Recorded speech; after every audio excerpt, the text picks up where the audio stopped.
नमस्कार दोस्तों, प्रिशा एकेडमी में आपका एक बार फिर से स्वागत है। और आज मैं आपको बताने वाला हूं कि क्यों बीमा कंपनियां अब क्लेम रिजेक्ट नहीं कर पाएगी। तो दोस्तों, है क्या कि जब भी आप बीमा के बारे में सोचते हैं तो हमेशा क्लेम को लेकर के क्वेश्चन मार्क दिमाग में रहता ही रहता है। क्योंकि जब भी कोई व्यक्ति बीमा लेने जाता है या इंश्योरेंस लेने जाता है तो इंश्योरेंस कंपनीज डॉक्यूमेंट्स पे साइन करवा लेती है, आपको दे देती है कि डॉक्यूमेंट पे साइन कर दीजिए, जो भी चीज़ें बतानी है बता दीजिए, और प्रीमियम लेना शुरू कर देती है। और जो बीमा धारक है वो प्रीमियम पेमेंट करता जाता है, करता जाता है, करता जाता है, कोई क्वेश्चन नहीं उठता है। लेकिन जैसे ही बीमा धारक की मान लीजिए डेथ हो गई और बीमा धारक के परिवार ने इंश्योरेंस का क्लेम फाइल किया है, तब इंश्योरेंस कंपनीज क्या करती है, पुराने कागजात खंगालती है, इन्वेस्टिगेशन शुरू करती है, और उनका मेन मकसद रहता है कि कैसे क्लेम को रिजेक्ट कर दिया जाए। दोस्तों, इसी डर के कारण बहुत से लोग बीमा नहीं लेते हैं, क्योंकि मेहनत की कमाई से जो प्रीमियम भुगतान किया है, अगर उसका लाभ परिवार को नहीं मिलता है तो उस प्रीमियम का कोई मतलब नहीं है। स्पेशली टर्म प्लान का, जहाँ पे अगर डेथ के टाइम पे क्लेम नहीं मिलता है तो उसमें किसी प्रकार का रिटर्न नहीं मिलता है, और जो परिवार जिसकी सुरक्षा के लिए इतना प्रीमियम पेमेंट किया था उस परिवार को निराशा हाथ लग जाती है।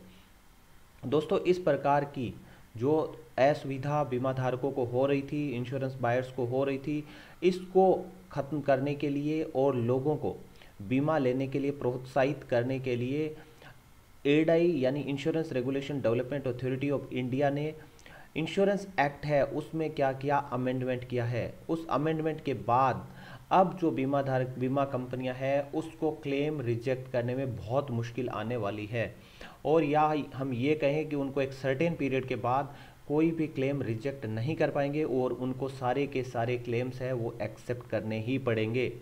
तो इस वीडियो में मैं आपको ये सारी चीज़ें बताने वाला हूँ। और इस जो एक्ट के बाद जो आप देखेंगे टर्म इंश्योरेंस है वो काफ़ी बड़ा है। तो इस एक्ट का नाम है amendment in section 45 of the insurance act 1938, यानी जो बीमा कानून है बीमा का 1938 का, उसके सेक्शन 45 में एडाई ने अमेंडमेंट किया है, यानी संशोधन किया है उस सेक्शन 45 में। अब क्या हो गया, क्लेम रिजेक्ट नहीं होगा और सारे जो इंश्योरेंस धारक है वो खुश हो सकते हैं, और अब बीमा के प्रति लोगों का जो ट्रस्ट है या भरोसा है वो भी बढ़ेगा। सेक्शन 45 क्या कहता है? सेक्शन 45 कहता है कि no policy of life insurance shall be called in question on any ground whatsoever after the expiry of 3 years from the date of issuance of the policy। यानी इसको अगर हम समझें तो ये क्या बोल रहा है कि कोई भी जीवन बीमा की पॉलिसी 3 वर्ष के बाद, यानी 3 वर्ष पूरे हो गए उसके बाद किसी भी ग्राउंड पे उस पर क्वेश्चन नहीं उठाया जा सकता। यानी 3 वर्ष का प्रीमियम पेमेंट कर दिया तो उसके बाद उस पॉलिसी पे किसी भी प्रकार का सवाल नहीं उठाया जा सकता, कोई भी प्रकार का इन्वेस्टिगेशन नहीं किया जा सकता है। और ये 3 वर्ष जो है वो किस डेट से लेते हैं उसके लिए इन्होंने अलग अलग मापदंड बताए हैं।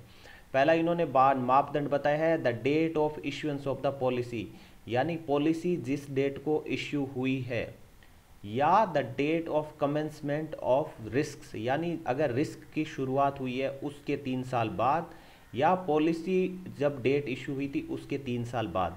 कई बार क्या होता है, बच्चों की जो पॉलिसीज होती है उसमें रिस्क की शुरुआत होती है वो आफ्टर सर्टेन पीरियड होती है। जैसे LIC के काफ़ी प्लान्स में, जैसे 8 साल से छोटे बच्चे का अगर आपने इंश्योरेंस लिया है तो उनका जो रिस्क का शुरुआत होता है वो बच्चे की उम्र 8 साल हो जाने पर या पॉलिसी के 2 साल हो जाने पर वो रिस्क का शुरुआत होता है, तो उसको वो कमेंसमेंट डेट मानते हैं। तीसरा बोला है इन्होंने the date of revival of the policy, यानी जब से पॉलिसी आपने रिवाइव करवाई है।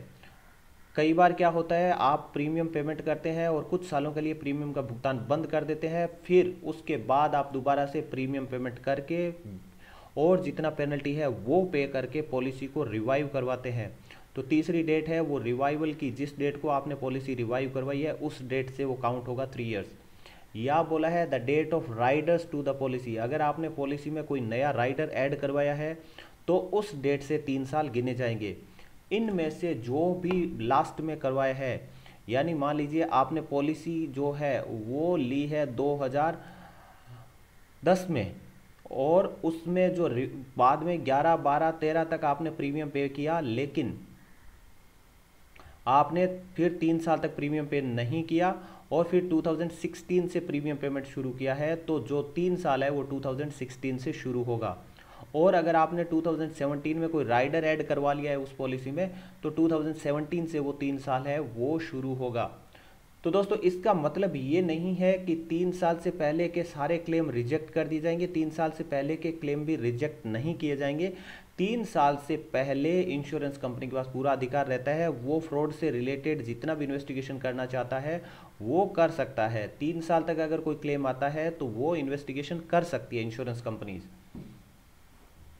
तो इसलिए 3 साल तक इन्वेस्टिगेशन करके ही क्लेम सेट पास किया जाता है, लेकिन 3 साल के बाद क्लेम पास करना ही होता है। तो अगर आपकी लाइफ इंश्योरेंस पॉलिसी 3 वर्ष पुरानी है तो इसे कोई भी बीमा कंपनी रिजेक्ट नहीं कर सकती है। इसलिए दोस्तों ध्यान रखें कि प्रीमियम जो इंश्योरेंस का है वो टाइमली पे करते रहें, क्योंकि अगर आपने प्रीमियम पेमेंट नहीं किया तो आपकी पॉलिसी रिवाइव अगर आप दोबारा करवाएंगे तो उस डेट से फिर 3 साल है वो शुरू हो जाएगा। इसलिए कोशिश करें कि प्रीमियम का भुगतान टाइमली करते रहें। तो एक बार 3 साल का जो पीरियड चला गया उसके बाद आप बेफिक्र होकर के रह सकते हैं, क्योंकि उस पॉलिसी के क्लेम पे कोई सवाल नहीं उठाए जाएंगे। तो इसका मतलब क्या है साफ साफ कि अगर पॉलिसी लेते वक्त किसी व्यक्ति ने झूठ बोल दिया है, या कुछ बात या जानकारी बताना भूल गए हैं, या अपनी कोई बीमारी बताना भूल गए हैं, तो इन सारी चीज़ों के बावजूद भी 3 साल बाद बीमा कंपनी को क्लेम पास करना ही होगा। तो दोस्तों ये इन्वेस्टर के लिए एक बहुत बड़ा बोनंजा अगर हम कहें कि IRDAI ने दिया है, तो इसमें कोई हर्ज नहीं होगा, क्योंकि अब जो है बॉल है वो इन्वेस्टर्स के पाले में आ चुकी है। इतने दिन इंश्योरेंस कंपनीज के पाले में थी, अब इंश्योरेंस कंपनीज 3 साल तक इन्वेस्टिगेशन जितना करना चाहे कर सकती है। 3 साल के बाद उनके पास सवाल उठाने का कोई अधिकार नहीं बचता है। तो दोस्तों आशा करता हूँ आपको ये वीडियो पसंद आया है, और प्लीज़ इसको लाइक करना ना भूलें। और अगर आप चाहते हैं अपने दोस्तों को, रिश्तेदारों को भी इसके बारे में अवेयर करना, क्यों, तो आप इस वीडियो को शेयर कीजिए उनके साथ।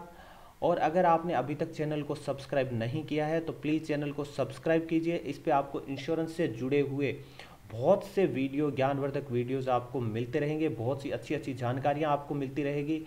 तो चैनल को सब्सक्राइब कर दीजिए, अपने दोस्तों रिश्तेदारों के साथ शेयर करना ना भूलें, क्योंकि कई बार होता क्या है उन लोगों को वो बीमा लेना चाहते हैं, लेकिन इसी डर के कारण कि उनका क्लेम रिजेक्ट ना हो जाए बीमा नहीं ले पाते हैं। तो दोस्तों इस डर को दूर करने के लिए अपने रिश्तेदारों के साथ, दोस्तों के साथ इस वीडियो को शेयर कीजिए, और आप भी इसको अच्छे से देखिए।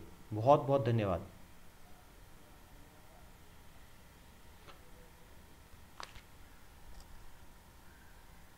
दोस्तों मैं एक डिस्क्लेमर देना चाहता हूं कि मैं किसी भी प्रकार की बीमा कंपनी से जुड़ा हुआ नहीं हूं, ना ही मैंने IRDA का कोई इंश्योरेंस से जुड़ा हुआ सर्टिफिकेशन कोर्स किया हुआ है। जितने भी मेरे इंश्योरेंस वीडियो है, इस वीडियो समेत वो सारे वीडियोस मैंने इंटरनेट पर अवेलेबल जानकारी के आधार पर ये वीडियोस बनाए हैं। ये वीडियोस सिर्फ ज्ञानवर्धन के लिए बनाए गए हैं। इन वीडियो का कोई कानूनी प्रावधान नहीं है, इनकी कोई कानूनी स्टैंडिंग नहीं है। इन वीडियो को आप सिर्फ अपने ज्ञानवर्धन के लिए ही काम में लें। किसी भी प्रकार का बीमा प्रोडक्ट लेने के लिए या बीमा प्रोडक्ट से रिलेटेड कंप्लेंट के लिए आप संबंधित बीमा कंपनी से संपर्क करें, या उस बीमा कंपनी के एजेंट से संपर्क करें। आप IRDA की वेबसाइट पे भी उपलब्ध जानकारी प्राप्त कर सकते हैं। बहुत बहुत धन्यवाद।